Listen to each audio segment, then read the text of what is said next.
Je pense que le label fait maison est voué à l'échec. Si je vous en parle aujourd'hui, c'est en réponse à un commentaire de mon gars sur Aime la sommellerie, où il dit super vidéo merci, le chauve indique qu'il a aidé à la loi sur le fait maison. Voici ce que les textes indiquent sur ce sujet.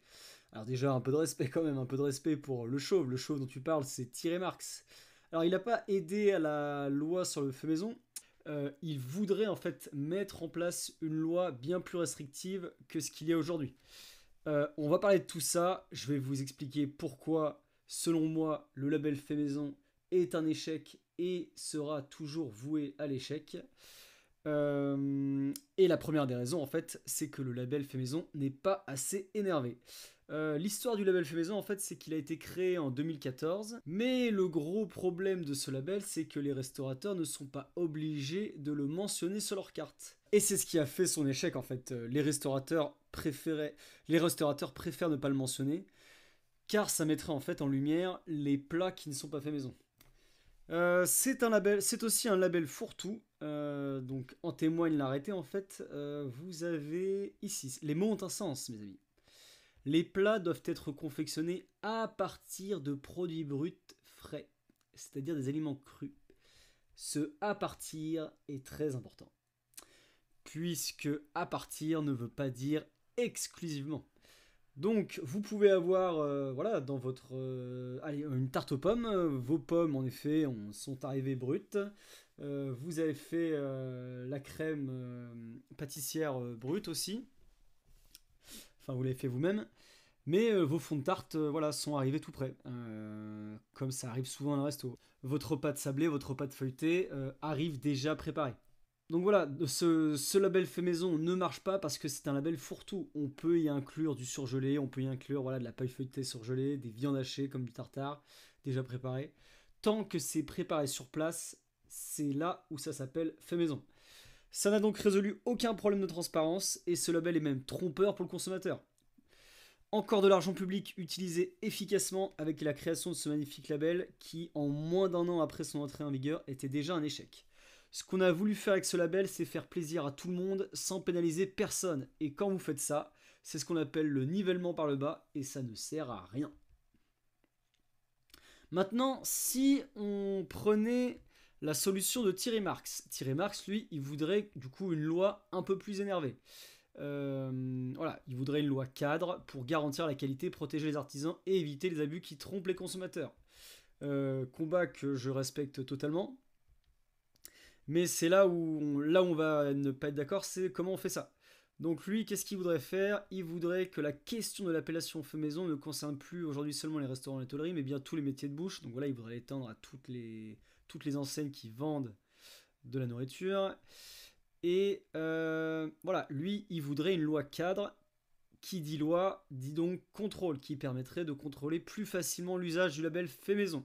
Cette proposition n'est pas là pour faire plaisir à tout le monde. Il parle de loi. Qui dit loi dit contrôle. Qui dit contrôle dit budget. Ça voudrait dire que l'INAO débarque dans la restauration et tous les acteurs qui proposent de la nourriture à consommer. Donc on parle des boulangeries, on parle des supermarchés, etc. Ça fait un sacré paquet d'acteurs à contrôler. Hein. Juste en comptant les restaurants, vous avez 171 000 acteurs. Je vous laisse imaginer ce que ça doit représenter avec les boulangeries, etc.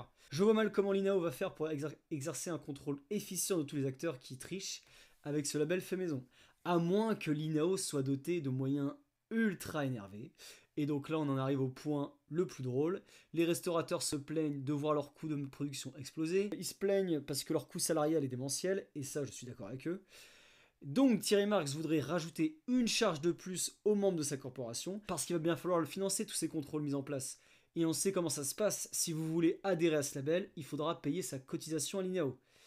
Donc j'imagine qu'avec un tel fonctionnement, personne ne voudra adhérer à ce label, tout le monde préférera rester dans le flou, puisqu'en fait, si vous adhérez à ce label, vous êtes sanctionné.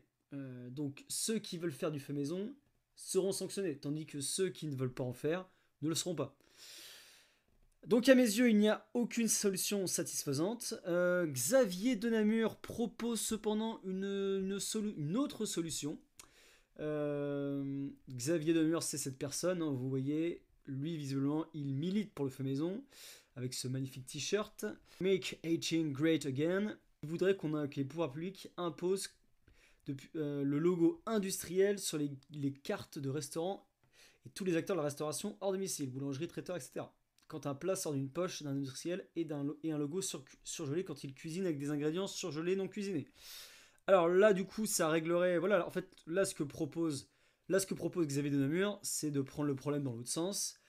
On pourrait se dire que c'est une bonne solution, puisque du coup, cette mention, elle sanctionne le restaurateur d'un point de vue de l'image, mais le problème, c'est qu'elle le sanctionne aussi financièrement. Je vous explique, si on met en place un tel système, qui va payer les contrôles? Dans une logique de mérite, c'est ceux qui vendront des plats à base de produits industriels. Donc on se retrouve avec une taxe sur les restaurateurs qui font l'industriel, en gros, c'est ça que ça veut dire.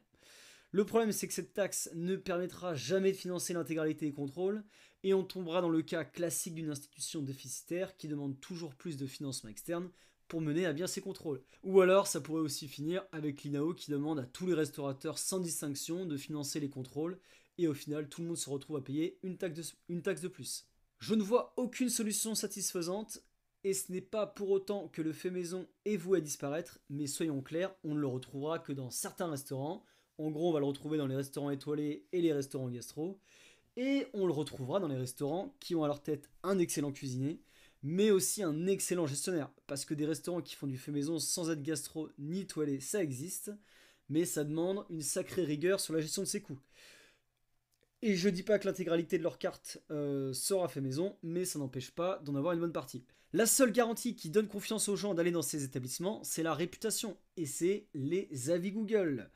On est dans une ère où si les restaurateurs ne veulent pas être transparents, leurs clients peuvent en tout cas partager très facilement la qualité de leur expérience dans un restaurant, et à défaut d'autres plans pour faire le tri, ça reste pour moi la meilleure solution. Avez-vous une solution miracle pour lutter contre l'industriel dans la restauration? J'attends votre avis en commentaire. Je vous dis à très vite.